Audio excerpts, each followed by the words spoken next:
The mission is to take out of yourself, to serve other people. Life is given so that we may give life. Christ is priest because the only mass he did was giving his life. This is a Netflix series. Yes. My name is Rodrigo Mejia Saldarriaga, from Medellin, Colombia. I say it always, our two family names according to our culture.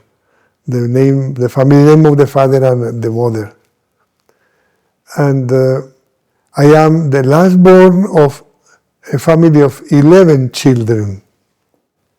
And I am the last one. Now, our family was blessed because out of the 11 children there were 6 women, 6 ladies, and 5 men.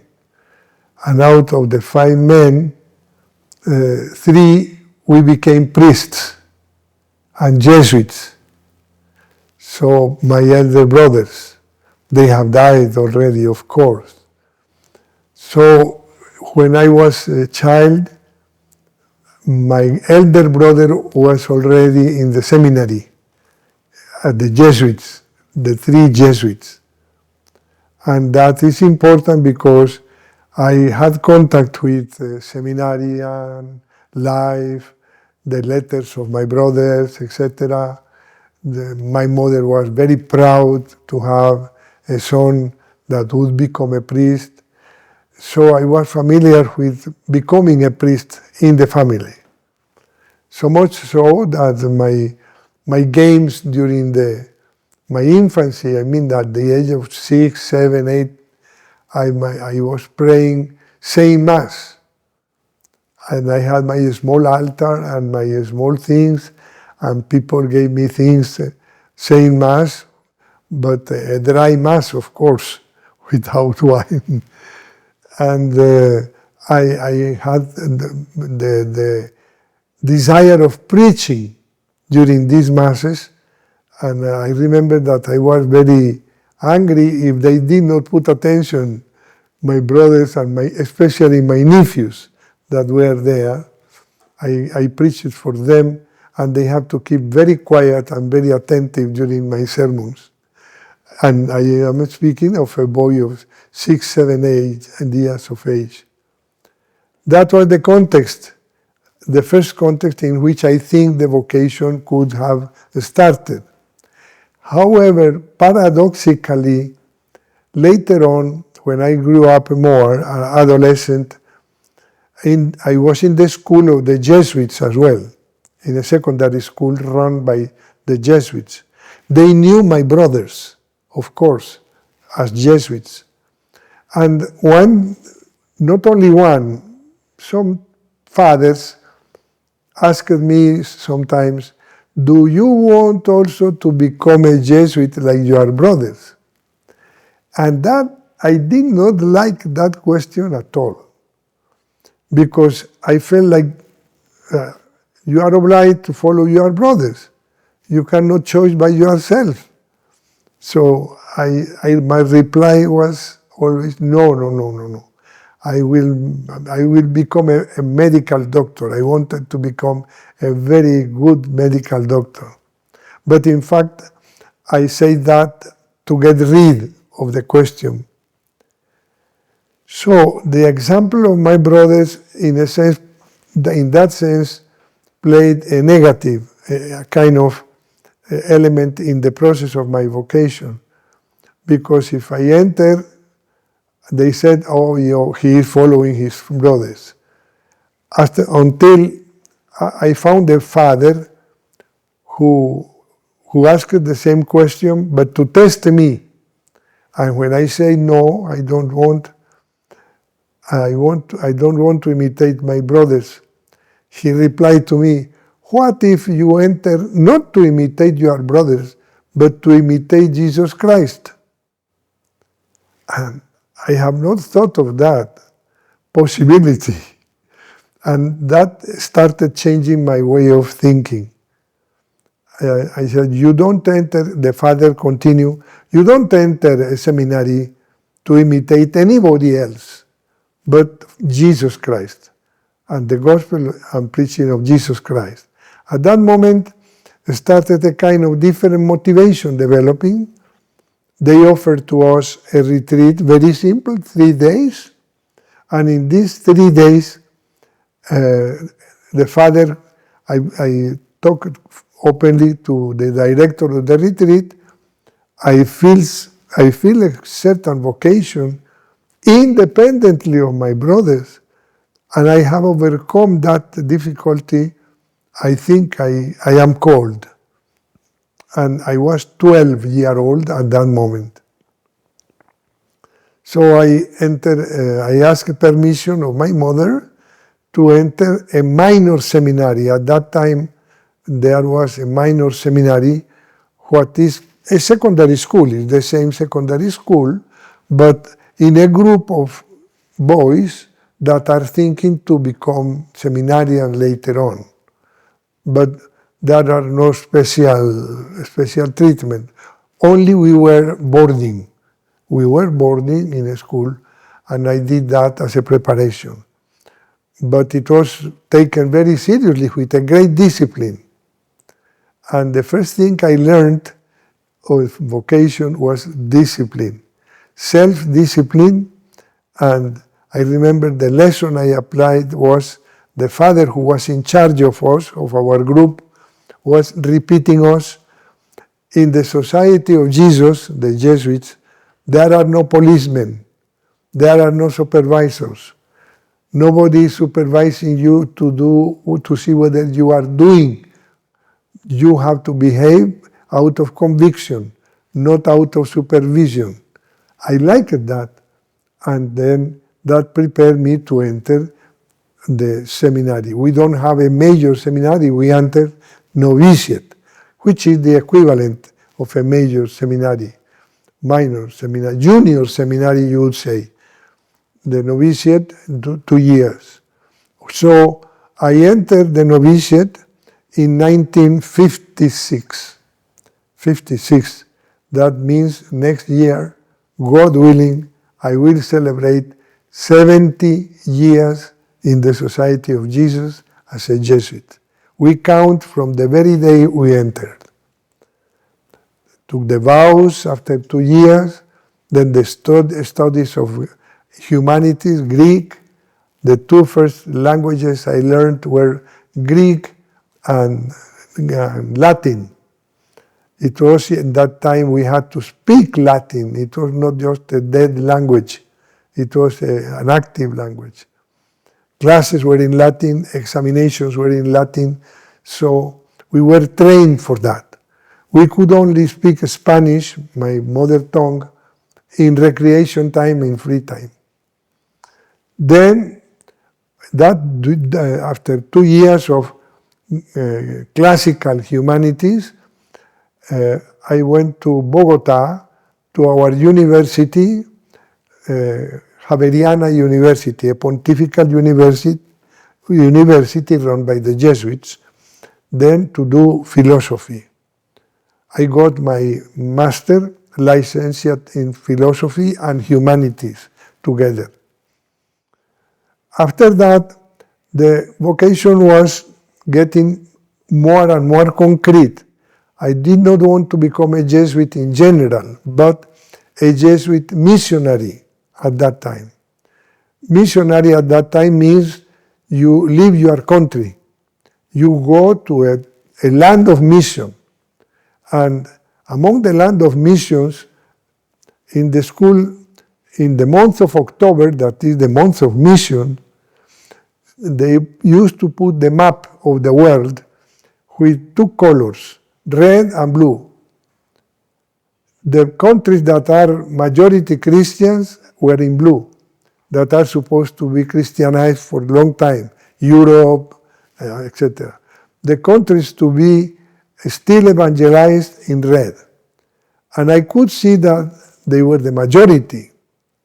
because all Asia, China, India, even Alaska, the north of America, even in our own country. So I was impressed by that. And I start feeling the need I can contribute, I can evangelize. And the way to evangelize, since I am Jesuit, is that we have missions in these countries. Where in this map so big? And God takes sometimes very superficial things to attract us. It was a film called the Nun's Story in English. Nun's Story is a film well known, very well known. I think it is directed by Fred Zimmerman, and it was the actress was Audrey Hepburn. I remember all the details because the film was taken in Congo. That was the point.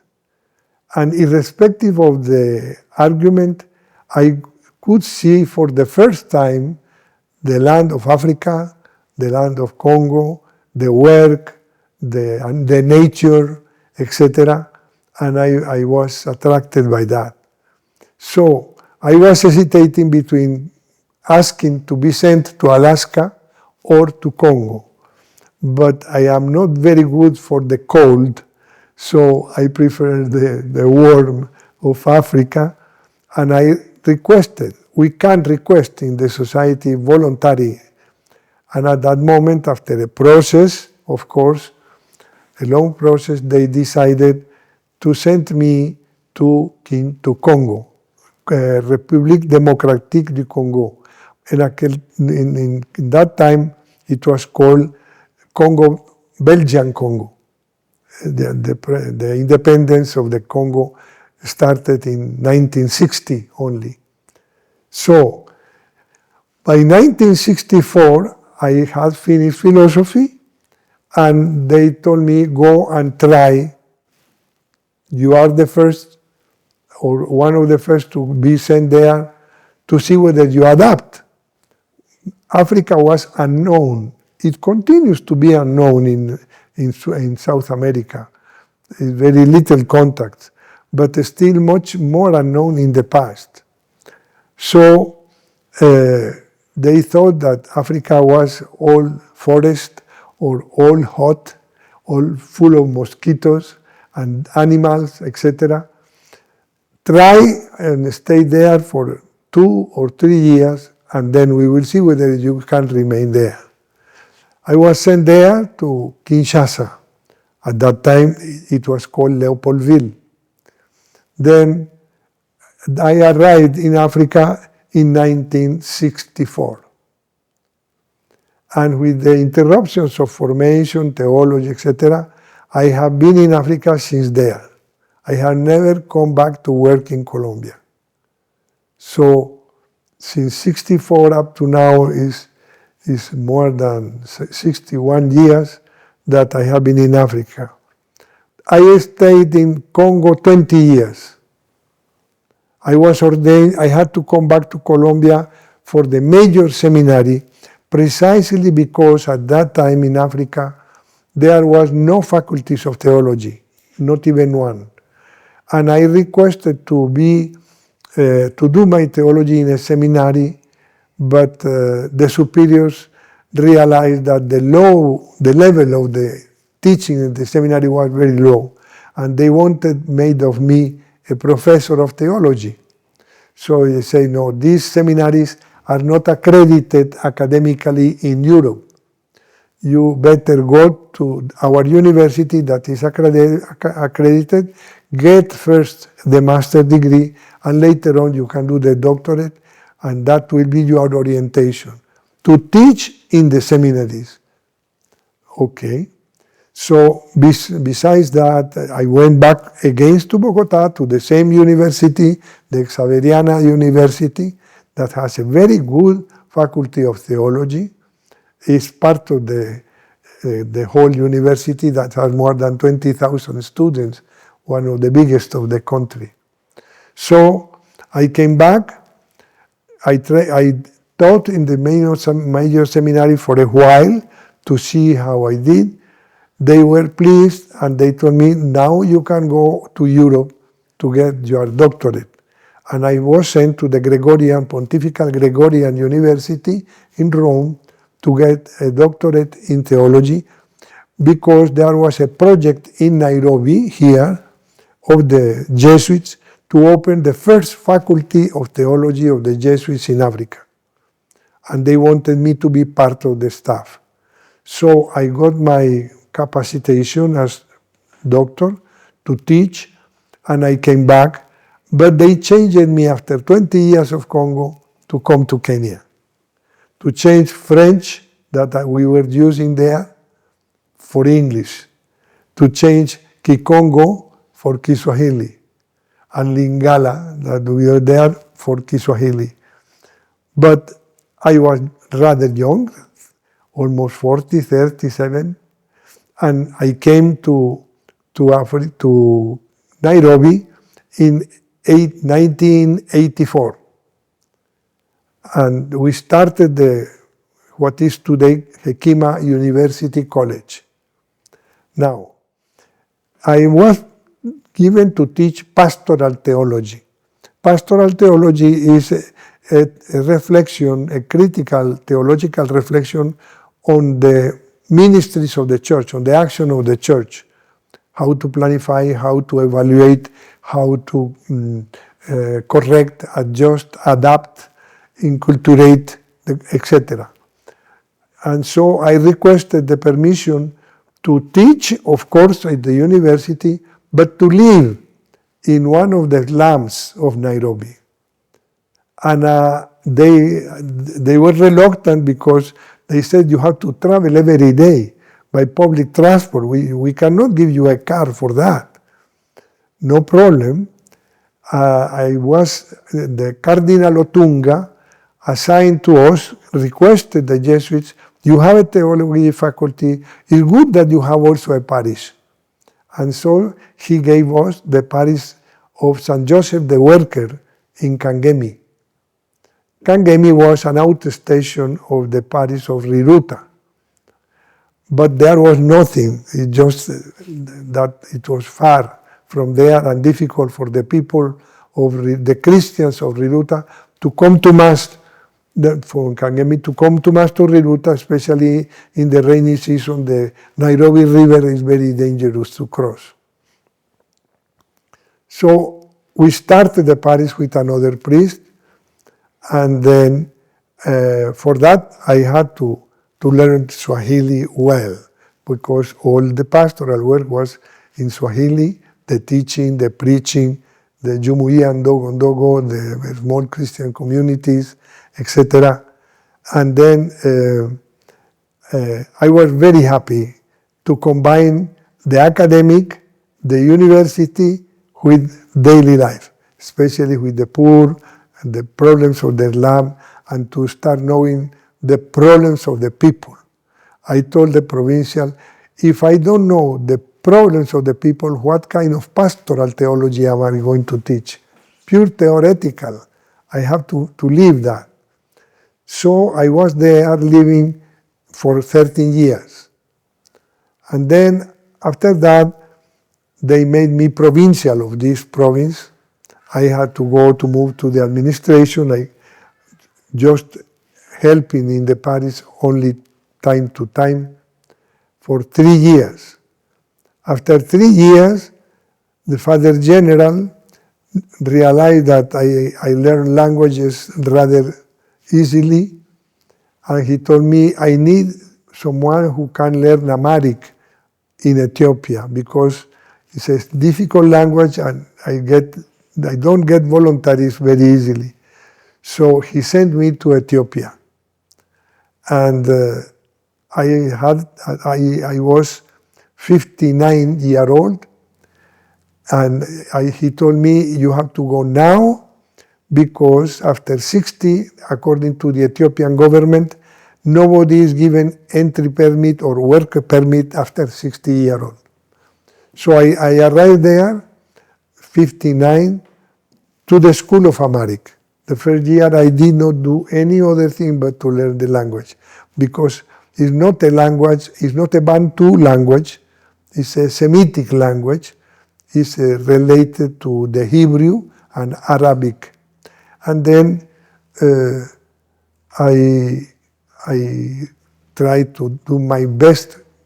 I was not, my hard disk was a bit harder than when I was young, but I made it long.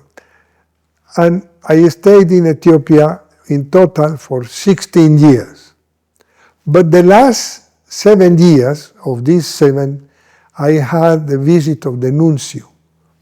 And when the nuncio wants to see you, or they tell you the nuncio wants to see you, it's a dangerous visitor, because that means they have deciding something special for you. And the bishop, the nuncio, told me, we were very good friends because he was a Spanish man, a Spaniard man. He told me, you are in the terna, the tree, to become elected bishop for a diocese, a very difficult one in the south of Ethiopia. The bishop is already 80 years old. He renounced in 75. We have been looking for 5 years, and we cannot find a bishop for there. And the reason is that those who qualify to become bishops by their solidity, their life, their moral, their spirituality, none of them wants to go there. And those who want to go there do not qualify to become bishops. So you qualified, and you have, as Jesuit, a special vow of obedience to the Pope. So that is the situation. So my agenda, I was, you answer your question, I was astonished. I never expected that. I even went to our Father General in Rome, taking advantage of a symposium that I had to attend. I passed through Rome, and he told me, I leave you free. I don't tell you accept or not accept. But the only thing is, I knew that you were going to be called. They consulted me. I could have put the veto, and the process would be stopped. But I did not dare to put the veto in this case, because it's a challenging case. What they are offering to you is not an honor, is not a dignity, it's a cross. And I think this is the places where we should be, especially close to the poor. With that, nothing, my spiritual discernment finished, and I accepted.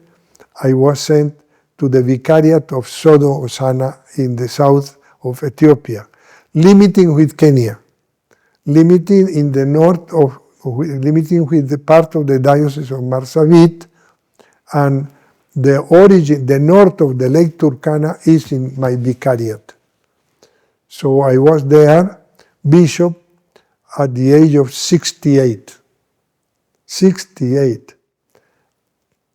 And I arrived there, and in that corner, they don't use Amharic. There are other tribes, 14 different tribes, especially these tribes, pastoralist tribes.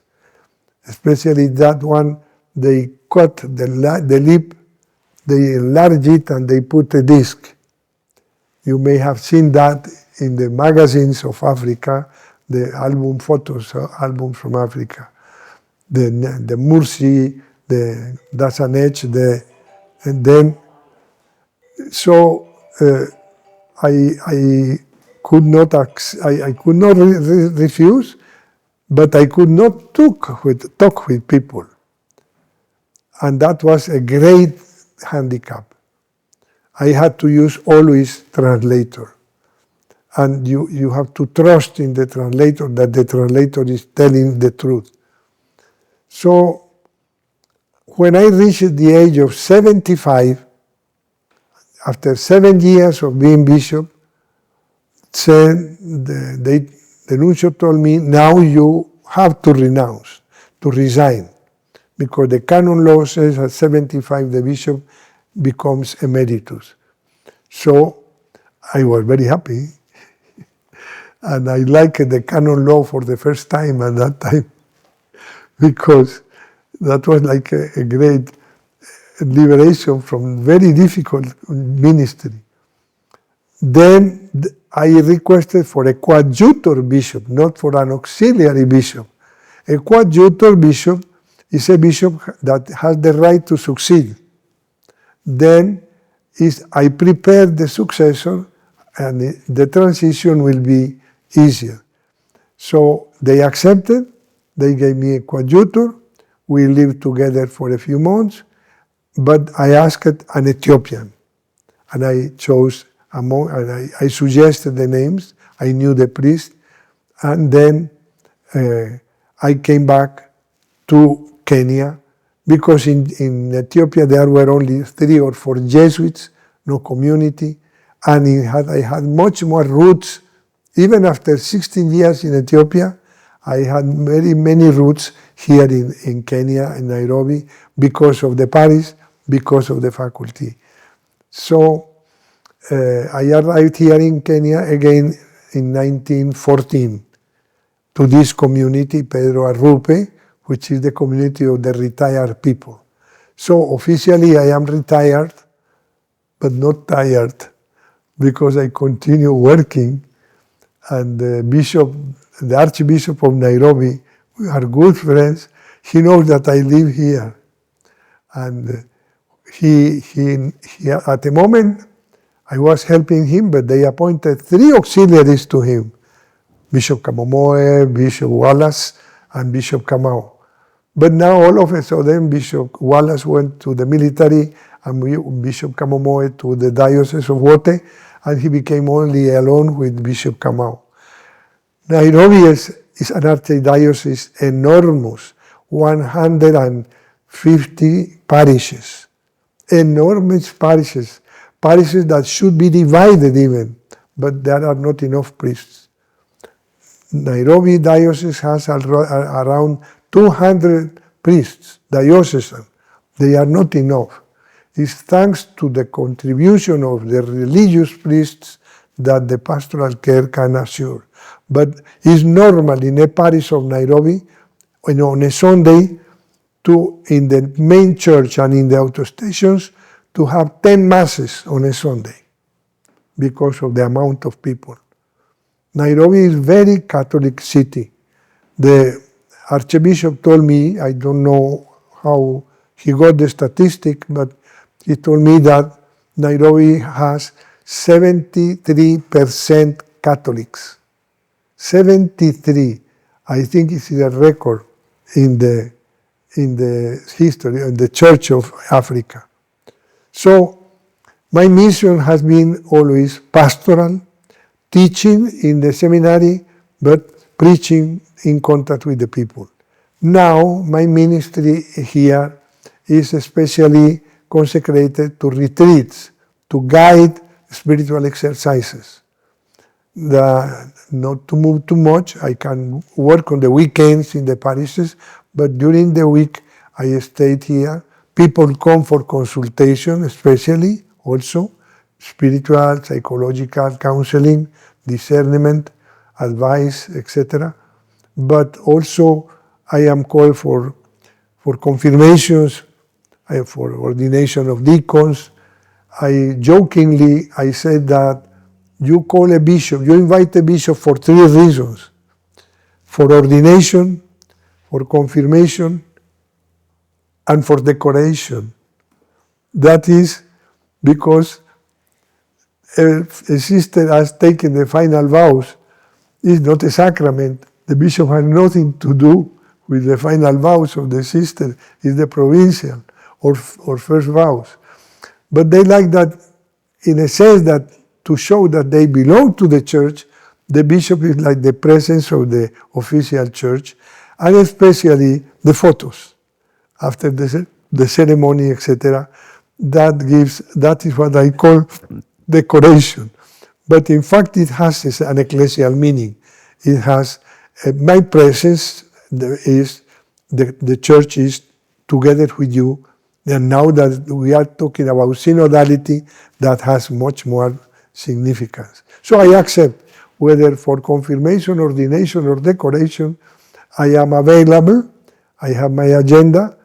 So that is why in Kiswahili, the expression of retired bishop is askofu mstaafu. But I changed it for me in my case. I told him, don't call me askofu mstaafu, but askofu kibarua. That is casual worker. I am a casual worker, and I am ready to go where the archbishop calls me, and that is my life, as simple as that. I continue like that until God wants. I speak Kikongo better than Lingala because Kikongo was the first language, and I stay more years in the countryside, in the rural area. Lingala I had to learn in the last 2 years because I was moved to town. Of course, I don't have here chance to practice, but when there is someone from there are many students from Congo here in Kuea, in Tangasa, then we practice a bit. In the past, it was like that. The missionaries never went back to their country. It was for life, because the communications were very difficult. But today, the communications are easier, and after Vatican II, they realized that the presence of the visit of a missionary from the missions may attract vocations among the young people. They say that I could do the same. What you are doing is attractive. I want to do in the future what you do. And it is mostly, it has an aspect of vocation promotion. And also, for the family, it is easier because, especially when the parents are still alive, to visit them. When the parents, my father died when I was very little boy. I had 3 years only, 3 years and a half. But my mother remained. She died already. I used to go every 3 years.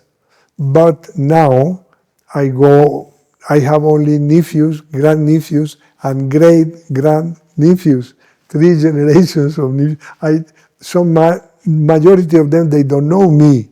They call me the uncle that is in Africa.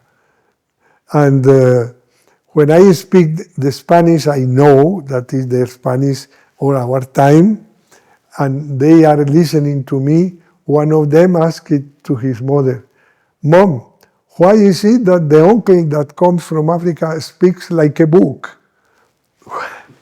That means he's using words that we are not using today. They exist in the books, it was true, but so you see how the culture changes. The Colombia I left is not the Colombia that exists today. I have lost contact with the politics, with the culture, with everything, so that I don't know where I am from. Now I am a kind of result of mixture of language, mixture of cultures, and but every 5 years I think it is okay to go, because now, especially the scarcity of vocations, and now people are not ready. There are also in Colombia, when they sent me, there were a lot of vocations. Now it's not. There are, but it's not the case.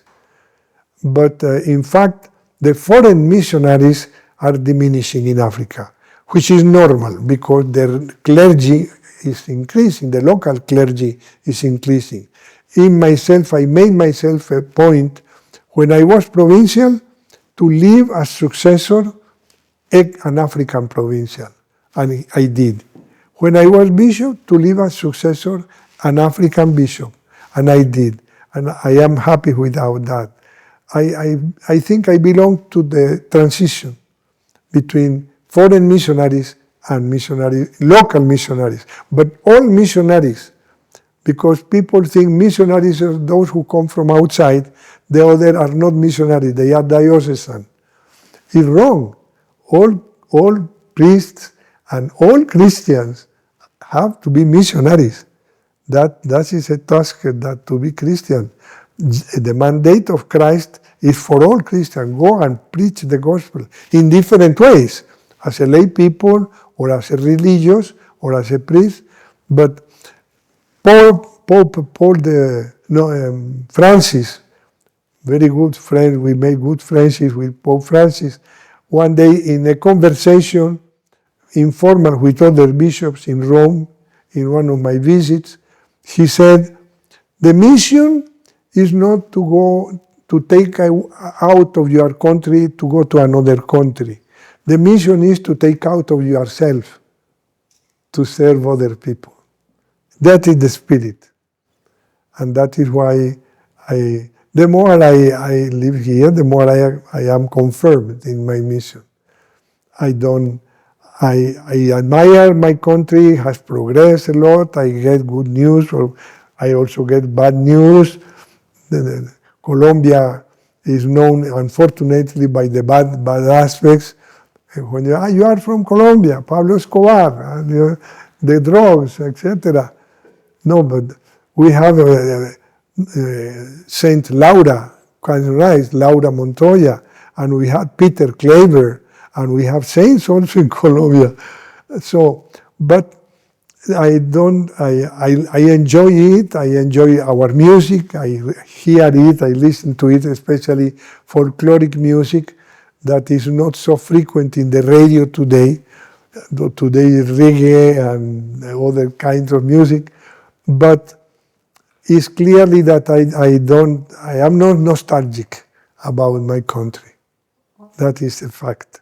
Not the first time you are nervous and you are to the adventure. And this takes over the separation. But once there is no adventure, once you know where you are coming back to, where it is common, nobody is in the airport clapping to you, you are alone with your luggage as a normal passenger. And especially looking at my mother, maybe this is the last time, that is a bit more difficult. It's incredible how, because when I remain alone with her, the others enter or get married, and for the last years of my life before entering, when I was a student, we were living together, my mother and myself at home. And we decided that she told me all the offices of the house to do that together and not to have an employee. And I became a good cook, by the way. So at the moment of telling her, I also want to become a Jesuit, it was difficult for me. And even my brothers were very reluctant. You are leaving my mother alone. I will ask her, I will consult her. And I told her, what if I enter the Jesuit as well? And I told her my itinerary. And he said, I would be very happy. Don't hesitate. Don't change your decision or your vocation because of me. I can manage, I can be active. And she remained in a small apartment. He moved from the big house. But with so many grandsons, grandnieces, etc., granddescendants, the thing was more feasible. But he was very, very generous and very courageous. She encouraged me. Otherwise, it would have been very difficult if I see that she's reluctant. The thing that moved me more was the starting question. I was a Boy Scout. The Boy Scouts were very, very organized in the school.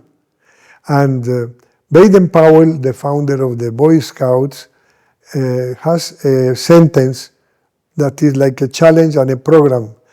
Try to make of your life in such a way that you leave this world a bit better than you found it. That is well known, no? So how to live the world better than I found it? For me, that question. So what can I do with my life? In other ways, is the sense of life. Now, I had models. I admire very much Francis Xavier, San Francis Xavier. I read his life. I said, this man changed it, left the world much better. All the great saints, also the life of Peter Claver in Cartagena. We have his body and he died there. He lived with us.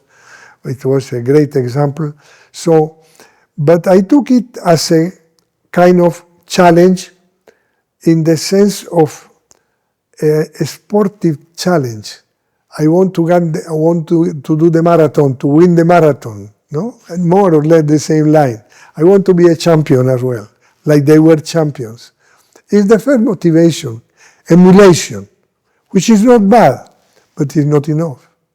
Because you discover that you come there and it's very difficult to do the same. But little by little, after the exercises of St. Ignatius that we do in the novitiate for a full month, 30 days, we do also the 30 days in this house. We give 30 days for some groups, some people. The idea is, what is the greater service you can do for others, for the church, for the world, and for God? Look for what God wants you to do to make a meaning to your life. Not so much how much you can achieve, but how much you have received and how much you can give. And that was an adjustment to the ideal, no?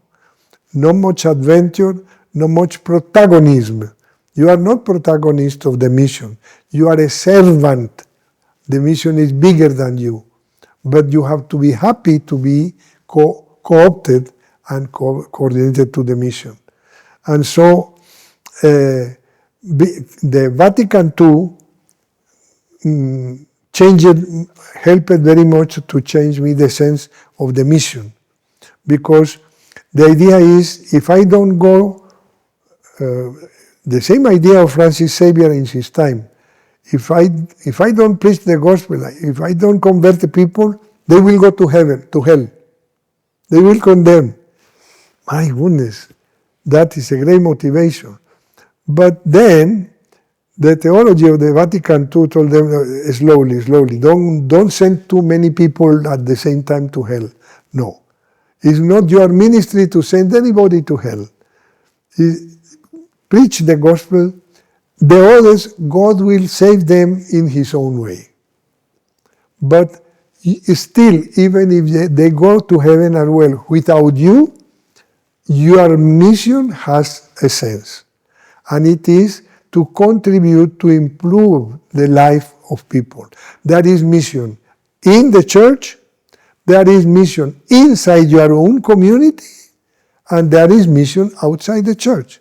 Wherever you are, you can improve your environment and the contact of the persons around you. This is the world. That is the make to change the world, but the world that is around you. So service was an integral service integrating development, justice, peace, politics, many other things that were not just preaching directly the gospel. So much so that one priest I needed at the moment in Ethiopia drill a borehole because there was no water in the village and we wanted to start a parish. I told the priest of the parish, you get the permission from the administration because if I don't have the written permission, I cannot raise funds with the donors in Europe. They will say, you need the permission, otherwise we are not sure that you will do the well. So I gave some weeks. He came discouraged after 5 weeks. He was an Ethiopian. And he told me, no, they are not ready. They are asking for corruption. Kitu kidogo. So I am tired. I have been there many times. I better withdraw that project, Bishop. And he told me, Bishop, and after all, I was not ordained a priest for water projects. Wow. When he told me that, I told him immediately, I replied, Father, I know that you are tired and challenged, but never said that you were not ordained for water projects. Because baptism is a water project. Be careful. So that means our service is human service. It's not priest for the altar only. Because I discovered that people may have that mentality. You are ordained priest to say Mass, to hear confessions, to distribute communion, for sacraments. And it is true. That is the sacraments of the church. But that does not take all your life. And priest is giving your life complete. So there are many other projects. You may teach, you may improve the conditions of the poor, you may be a pioneer to defending the rights of the oppressed, you may help the people, education, schools, hospitals. The suffering of the people is very, very vast, and that is part of my priesthood as well. So I discovered that by doing it, especially in my experienced years of Kangemi. So much so that I used to tell my students, here in the university I teach. In Kangemi I learn. That is, I learn what I cannot be taught in a university. If we remain with a liturgical and academic idea of priests in the seminaries, that is an incomplete idea of the richness of the priestly service. Life is given so that we may give life. That is what I could conclude. You were given life, you were not consulted. You received this gift, free of charge and without consultation. You do what you received gratis, give it to others, communicate. Life is like fire. Fire is to be communicated. If the fire does not communicate, extinguishes. If there is nothing to burn, there is no fire. So the same is life. If life does not try to communicate itself, it dies by itself. You enter into yourself, you create a world in which you are the center of the solar system, and that you are egocentric, and you are served, not served. And there is a sentence in the Gospel that replies to your question. What was the purpose of the life of Jesus? The Son of Man did not come to be served, but to serve. This is the meaning of life, to serve whoever, the human beings, and even to serve nature, to respect the environment. This is part of the sense of life. Christ is priest because the only Mass he did was giving his life. The cross is to give his life. He gave his life physically, but symbolically as well for us. And he said, nobody has more love than the one who gives the life for others he loves. That is the important thing, that if you don't give the life, it's because you don't love anybody. If you love, you tend to give the life. Well, in fact, the joys come very late. They take time. There are joys that are because of your progress. Joys, for example, the day of my vows, the first time, when you take the first vows and you are a full Jesuit. The joy of being graduated, the day you receive your diploma, master, doctorate, etc. That is very joyful. But those are joys regarding your progress, are legitimate. But you don't see the joy of your work. That, and especially in my case, teaching in seminaries. I taught in Kinshasa, I was teaching in the major seminary, Jean 23, Juan 23, how is it, John 23rd. I mix the language sometimes. And after that, you hear this man was made bishop, but he was my student. And that is real joy. To see how people who were your students 10, 20 years back are now headed and leading the church. You see, the provincial that are now my superior was my student. And now he is my boss. And I am very happy with that. You see, the time gives the last part of the age is like the age of the harvest. You harvest what you could not see when you were working. That is why the word seminary comes from semin, that is seed. Semen means seed. Seminary is a nursery. It's something that is being seed of small plants. But you feel not all will succeed, but when they succeed and they produce fruit, I planted this tree, that is satisfaction. And in the community? The same, in the community, because the companions I have here, for example, many of them, I am one of the elders of the community, of the province, because now I am 87.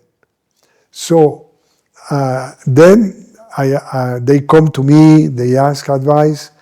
For them, I continue to be in the former provincial, the bishop, etc. I have no authority at all. I mean, juridical. But you have the moral authority of experience.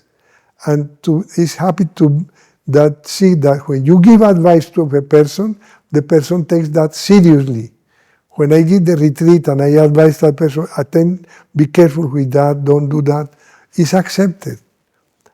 But when I was young and I proposed something, I was told, you don't have experience, wait until you have experience. And now, experience produces joy. I was not an easy child. I was full of imagination, and since I was alone, because the gap with my brothers is big, one day I decided I played the Boy Scout, but I could not be Boy Scout. I was 4-year-old, very child. But I was jealous and seeing my brothers preparing for camping. And they gave me as a gift a uniform of Cub Scout.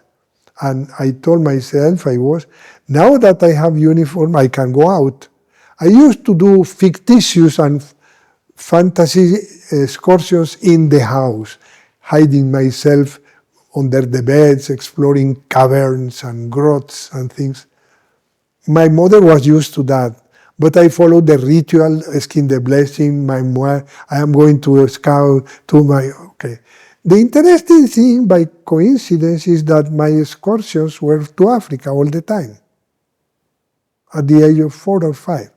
But not because of mission, but because of the animals, the fauna, and because of Tarzan. I was convinced that Tarzan was living in Africa. So, 4-year-old. One day, when I got the uniform, I told this time I am going out for sure. I went, I took my rucksack, they used to give me a tomato and a piece of bread, something I can eat myself as if I had prepared, So my mother says, okay, but she was in the sewing machine, the old ones, the pedal ones, that make a lot of noise. And she continued, Mom, this time is for truth, I told her. Yes, I know. She was following my... Then I asked the blessing, she gave me the blessing, as always. She did not hear when I opened the gate of the house, the outside. And I went out, alone, 4-year-old, a child, in a city. Then, until I arrived to an avenue that exists still in Medellin, is a called Bolivia, by the name of different countries, full of palm trees. That was the fascination. A boulevard of palm trees. And when I saw the palm trees, I decided this is Africa. So I unpacked my things, I started eating in the street, close to the palm tree, looking there. Until a car of the family, of course. 1 hour later, it was the shortest camping in the world. They found me, of course. My mother was almost crazy because she was calling for me and I was not at home. So when they told me, they put me in the car with their house, and that passed as an event. I forgot that. For me, it was an event. But when they decided to send me to Africa, I had to phone my mother from Bogota to tell her, Mom, the Father General has sent me to Africa. And so, you are going to Africa, she asked. Yes, again. And I told her, I have never been to Africa. She said, yes, you are going to Africa since you are a 4-year-old. And that is why in my coat of arms, that all the bishops had a coat of arms, I put a palm tree. Well, the challenges change with age and with the time as well. I must be honest, the first challenge for me was cultural, but not the African cultures. Because the first thing I did was to learn the language, even before I start teaching. And I understood very well with the African mentality. Why? Because even in Colombia, I used to work with the Afro-descendants, and I was familiar with that. But I found that the majority of the missionaries were foreigners, Europeans, from Belgium. And I have to work as a team with them. And that was a mentality I have not budgeted. The way they did the pastoral, the way they treated the people, the way they oriented. So for me, and I could not criticize, because if I criticized, I was a young man coming for an experience. And also, they were not ready to receive people that were not Belgians. But came the independence, all the late Belgian people abandoned Congo, only the missionaries remained. And all the missionaries were Belgians, sisters, brothers, priests, because it was the Belgian Congo. So one nephew asked me once in a letter, Uncle, what is the most difficult tribe to convert? And I replied, the missionaries. Because they had their own ideas, they have tried everything. Whatever I was proposing, let us breed rabbits, because rabbits multiply very quickly, eat very simple things, and we may have meat, because it was very difficult times at that time. No. We tried that in 1950 and we failed. Try this. No, we have started that in 1945 and it did not work. So, a kind of no creativity, everything is done. On the other side, at least one of them expressed what maybe others were thinking. So you come from Latin America to teach us Belgians how to deal with Africans. We are here for 30, 40 years. You came 1 month ago and you are giving ideas as if we don't know. They took in that way. We were not there to substitute them, but to help and to make the mission more international, so that people may not get the idea that the church is Belgian. No, the church is Catholic. And our general wanted to mix the nations. There were Spaniards as well. That was a very big challenge. So much so that other companions that were sent after me did not overcome that challenge, and they went back to Colombia. In fact, we are only 2 remaining of 12 that were sent from Colombia. Myself here and another in Congo. That happens quite often here in this house because they come for a retreat, for a recollection, etc. So my dialogue is oriented very much about the motivation. Why do you think that God is calling you? What is your motivation? And I tell them secondary motivations that are not bad, but they are not the core, the calling. For example, we the Jesuits is known that we study a lot, and we are good formation, and we are known because of our books, our teachers, etc. And if the motivation is academic, I put a caution, attempt. You may be destined not to teach, not to go to Europe to any university, but to be parish in a village. Are you ready to that? Think about that. So it's a period of discernment. I welcome the idea, but I try to play the advocate of the devil, so to say, to put the real life and the real joys that are different of the real joys of the world. No honor, no promotion, no power, no social status, no respect, honor, privilege, all that kind. Today the people do not like that in the clergy. But a servant, a companion, a friend, a counselor, a guide, that is the thing. And if I see that there is an evolution in the vocation, in the process, I can say, now you can apply. And also you have to be what kind of vocation. It may be for diocesan seminarian or religious life. That many do not know the difference, etc. But in my ministry as bishop, I discovered that one of my main ministries, I did not expect that, was to follow the seminarians. But I lived 400 kilometers far from my seminary. I had to travel 6 hours to go to there.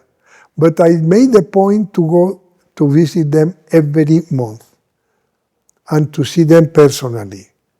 Because if you leave the seminarians as in a school, just studying, but no contact with the spiritual direction, they are alone, and they may deviate. So seminarians require a lot of care, a lot of counseling. In the same line, discernment, They may find already challenges in the community life. For example, you are a priest. You belong to a tribe. Love your tribe. Tribes are made by God, not by us. So they are good, they are not bad. But tribalism, negative tribalism, discriminating tribalism is not the will of God. We are all sons and daughters of the same Father. And if in the seminary there are mixtures sometimes, and that creates a challenge. I have to orient them in that sense. Be a man for others, irrespective who he is, rich, poor, man, woman, white or black. You have in front of you a human being, the human dignity. That is the idea I direct toward the seminary. Purify the motivation and enlarge the horizon. Well, there are cases. Some do not agree because they are not Christian. We have that cases very often. The boy or the girl is Christian, Catholic, but the parent belong to Pentecostal and the other, and even maybe the parent is Muslim, etc., other religions. Sometimes it's explaining them what we are. But I don't explain myself because they may be afraid, like imposing. I instruct the man himself to explain to them, so that they are understanding. And if I tell them, if he asks you an objection that you don't know how to respond, come to me and I will help you. Now, when there are good Catholics devoted, but it's just sentiment, it's just the feeling, I tell the mother, your son, you are not losing your son. You are investing your son. You are getting an intercessor for you, for your family, in front of God. Think of that. So it's another argument, is positive. And that is the way I take that. Well, yes, it's true, especially that with the age, the organs, for example, now I have 3 discs damaged. I have difficulties to walk sometimes, and I get tired more quickly. I cannot accept all the requests. I have to leave to space them, etc. And it's difficult at the beginning to accept that. But on the other hand, life itself, your own body gives you the message. You are in another stage of life. But you have more time to rest, you have more time to reflect. And you may have time also to do other things that do not require physical, but a brain. You have experience, you can write. And that is what I have done.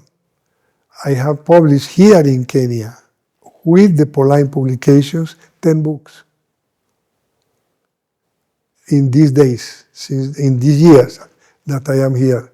When I arrived, I put my experience of Kangemi later on as a book. I wrote it, how it was, etc. So, but not to say I am useless, I cannot do what he is doing, I cannot attend all symposiums, I cannot attend all congress, but I can do this in my room. In my room, I can do mission. And also I have more time for prayer.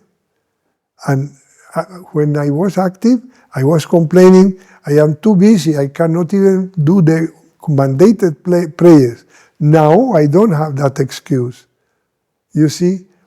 But it's important to take the third age, or the golden age as they call, with sport and with humor. I prayed God never to lose my good humor, because that is reminding that life is nice at any age. Baby, I admire and I like the young, etc. But sometimes I say, poor baby, he has to live 87 years like me. Ooh, poor baby. You see what is expecting him, all the headaches, all the diseases. But that is, I passed through all of that, you know. And that creates a very different attitude in life, you know. And to say a society without elder people is incomplete. And especially, I feel at ease in Africa because of that. Because in Africa, the elders are respected. In Europe, the elders are useless, and they are put in homes, boxes, you know, but not in Africa. Even the shosho is very shosho, but is there at home. And is venerated and is respected. So the African culture helps me to keep an eldership with humor. Okay, that's good. I've just thought of a question. That one has gone. I think I wanted to ask, did you ever feel like quitting at any point in the beginning? Yes. Well, to tell the truth, never. Never. I have problems how to cope with them. I have moments in which I said, this is not the society of Jesus. I imagined why this, why that, why that. Yeah, but never simply because I said, if I quit, where shall I go? What shall I do? Better than what I am doing. I did not find better life than this. This is difficult. This is challenging. It's not perfect. But tell me any congregation or any group or any institution where this is not happening. So, patience, go ahead. This is your life. Extremely important. I had that challenge when I was bishop. I had 23 seminarians. But the income, the vicariate that I received, the diocese I received, had no source of income. It was an Italian bishop making the vicariate live out of his friends, his benefactors. But that is the problem of personalizing the benefactors. They were helping not the seminarian, but the bishop, their friend. Their friend is no longer the director. It is moved somewhere else. They will help them there where he is moved. The help moves with the destinatary. So I found myself, I don't know anybody, so I was aware of the agencies like Misericor, Missio, Church in Need, the three children, the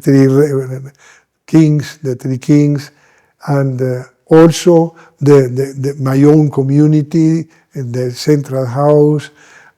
And then I used to go every year, full month, begging. I never imagined that begging was the ministry of a bishop.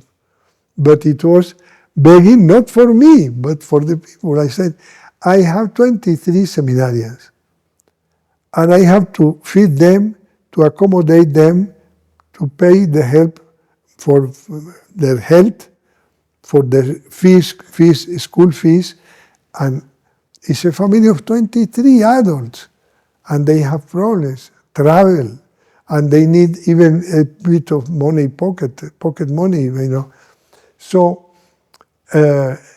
one bishop in a conference, Bishop of Italy, the bishop of, I want to ask for help, but because I knew that the government helps them for obras, but they told me, no, we help only for social projects, for development projects. For development projects, it's very relatively easily to get money for buildings, for schools, for children, for orphans, for famine, etc. But for motivation, it's a very great challenge. It is supposed that the church has money and a fund to do that. I did not have any fund. So he told me, make the project again, write the project, don't mention seminary. Put this way, a program of scholarships for tertiary education for young people poor that cannot pay university and want to study after secondary school. And if you put it that way, you are presenting a project of education. It was a bishop telling me that. And you are not telling lies, because the seminarians are poor. They cannot pay. They are young. They have finished secondary education. And they want to study tertiary education. The fact that they are seminarians is not necessarily to be told. But you are not there. So that was the only way I could get some help. But really, it's very difficult, especially in Europe. Now, there are other people who react the formation of seminaries, especially now with the problem of abuses of the clergy, etc. In some countries, is practically impossible.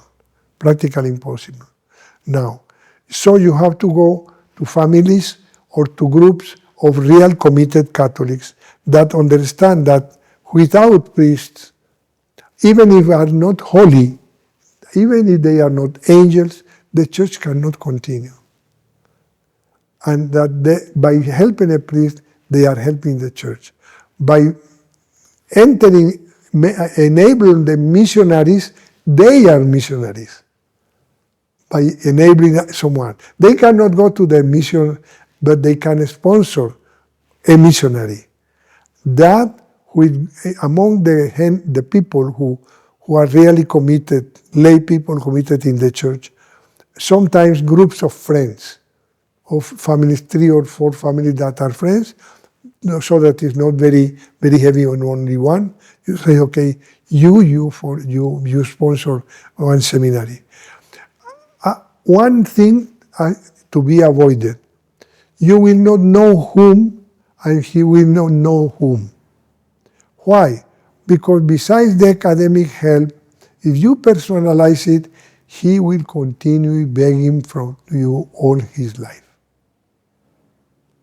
Don't help an individual as an adopted children. Help the seminary and he will be helped. But if you personalize too much to an individual, you create a link that is binding you and him all their life. You understand? That has been my experience of that.